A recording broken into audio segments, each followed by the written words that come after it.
ఈ పెళ్లి కోసం మేము 60 కిలోమీటర్లు దూరం ప్రయాణం చేశామంటే మీరు నమ్ముతారా? హై ఫ్రెండ్స్ అందరికీ. ఈరోజు మా ఊరు నుండి అరకువేలి వరకు సుమారుగా 34 కిలోమీటర్లు దూరం ప్రయాణం చేశాం. అక్కడి నుంచి ఇంకో 26 కిలోమీటర్లు దూరంలో ఉన్న పెళ్లి ఊరికి బయలుదేరాం.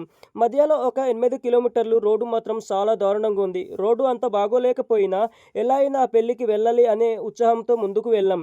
చివరికి ఆ పెళ్లి ఊరికి చేరుకున్నాం. అక్కడ చూసిన సీన్ మాత్రం చాలా అందంగా ఉంది.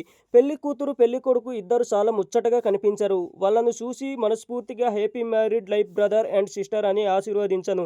అలాగే అక్కడి వాతావరణం చూడండి ఫ్రెండ్స్, ఎంత బాగా భోజనాలు ఏర్పాటు చేశారో. చుట్టాలు, బంధువులు అందరూ ఎంతో ఆనందంగా కలిసి భోజనం చేస్తున్నారు. ఇంకా స్పెషల్ ఏమిటంటే ఈ పెళ్లిలో బ్యాండ్ బాజాతో పాటు దింసా నృత్యం కూడా ఏర్పాటు చేశారు. దింసా డాన్స్ అయితే సూపర్గా ఉంది. ఆనందం, ఆ ఎనర్జీ చూస్తుంటే ఆ రోజు అంతా అక్కడే ఉండాలి అనిపించింది. మిత్రులతో, బంధువులతో గడిపిన ఆ క్షణాలు నిజంగా చాలా ప్రత్యేకం. ఈ పెళ్లిలో ఎంతమంది వచ్చి ఉండారో కామెంట్స్లో తెలియజేయండి. ఈ వీడియో నచ్చితే లైక్ చేయడం మాత్రం మర్చిపోకండి.